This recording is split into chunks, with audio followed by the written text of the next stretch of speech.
বাবার নামে পাশের বাড়ির এক যুবতীকে শ্লীলতাহানির অভিযোগ, আর এতেই অপমানিত হয়ে গলায় দড়ি দিয়ে আত্মহত্যা 12 বছরের কিশোরীর। লেকটাউনের দক্ষিণদ্বারের ঘটনায় উত্তেজনা, দেহ আটকে বিক্ষোভে ফেটে পড়েন স্থানীয় বাসিন্দারা। এরপর ঘটনাস্থলে যান মন্ত্রী সুজিত বসু। কথা বলবো, সৌমেন ভট্টাচার্য রয়েছেন আমাদের সঙ্গে টেলিফোনে প্রতিনিধি। সৌমেন, ঠিক কি হয় এবং এখন এলাকার পরিস্থিতি ঠিক কি?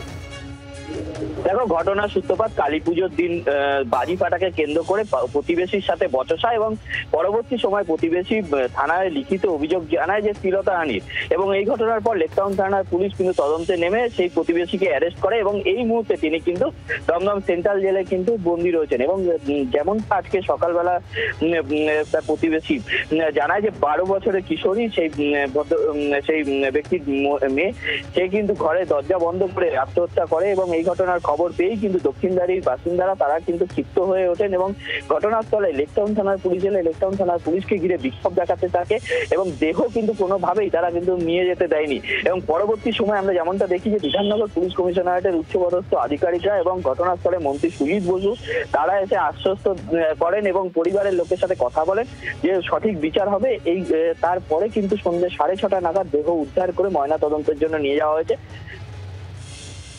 ধন্যবাদ সৌমেন।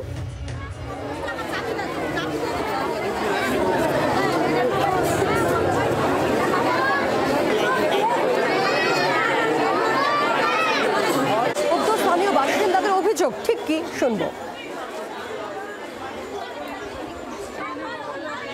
পাশে বাড়ি ঝামেলা চলে, তো বাজি ফাটাচ্ছিল, তো ওর নিজের মেয়েকে বকেছে, পাশে বাড়ির সঙ্গে বিশাল অশান্তি লেগেছে। যেই মেয়েটার সঙ্গে অশান্তি, সেই মেয়েটা কি করেছে, ওর মাকে নিয়ে গিয়ে নারী নির্যাতনের কেস দিয়ে দিয়েছে পাশে বাড়ি না, মিথ্যে কেস দিয়েছে। তো আমরা পুলিশের কাছে গেছি, পরের দিন হাতে পায়ে ধরেছি পুলিশ ছাড়েনি। পুলিশ উল্টে আমাকে বলছে তোমাকে আমি লকআপে করে দেবো।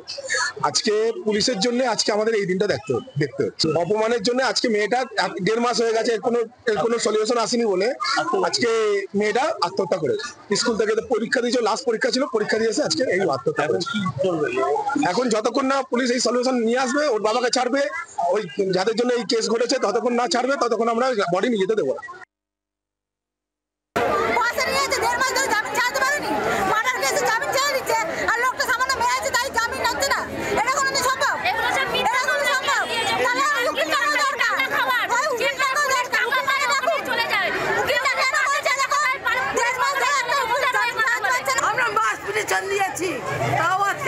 কাজ হলো না, আজকে সেন্ট্রাল জেলে উনি পড়ছে। আর 1.5 মাসে যদি উনি রেপ না উনি করেনি, কি করে ওনাকে সেন্ট্রাল জেলে নিয়ে গেল, কিসের জন্য নিল? তার প্রমাণ চাই, আমরা বিচার চাই। যে পুলিশ নিয়ে গিয়ে ওকে মেরেছে তার বিচার চাই, তাকে আমরা চাই। আরজিকর কাণ্ডে টালা থানার প্রাক্তন ওসির জামিন মামলা, অভিজিৎ মণ্ডলের জামিন মামলায় আইনি তত্ত্ব কি বলা হলো যে রাজ্য সরকারের অনুমতি না নিয়ে গ্রেফতার করা হয়েছে, যেটা বেআইনি। জামিনের আবেদন করে গ্রেফতারিকে বেআইনি দাবি প্রাক্তন ওসির। 9 অগস্ট 9 ঘন্টা 50 মিনিটের ঘটনাক্রম তুলে ধরে জামিনের আবেদন। সকাল 10টা থেকে রাত 11:50 অবধি টাইম ফ্রেম তুলে ধরা হয়। হাসপাতাল আউটপোস্ট থেকে খবর পাওয়ার পর থেকেই তদন্তের ব্যাখ্যাও দেওয়া হয়। আগামীকাল কলকাতা হাইকোর্টে মামলার শুনানির সম্ভাবনা রয়েছে। আরজিকর কাণ্ডে টালা থানার প্রাক্তন ওসি জামিন মামলা, তৎকালীন ওসি অভিজিৎ মণ্ডলের জামিন মামলায় আইনি তত্ত্ব। রাজ্য সরকারের অনুমতি ছাড়াই ওসিকে গ্রেফতার করা হয়েছে। জামিনের আবেদন করে গ্রেফতারিকে বেআইনি বলে দাবি প্রাক্তন ওসির।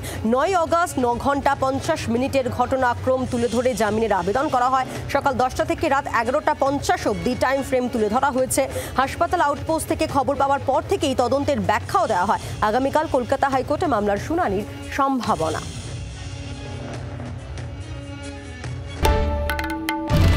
বাংলার আওয়াজ, বাঙালির আবেগ, জি 24 ঘন্টা।